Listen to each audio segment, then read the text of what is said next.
பிரம்ம ரகசியத்தை ஒரு தடவை தான் முருகன் சொல்லி கொடுக்குறான். ஆனால் நமக்கோ பிரம்ம முகூர்த்தம் தான்.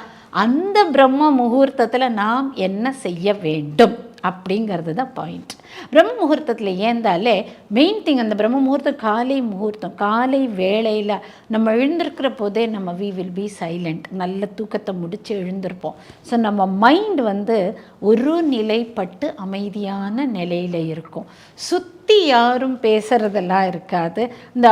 இந்த சத்தம் மோட்டர் சத்தமோ இல்லை என்ன சொல்ல காரு பஸ்ஸு வாகனங்களுடைய சத்தமோ எதுவுமே இல்லாமல் அமைதியான நேரம்.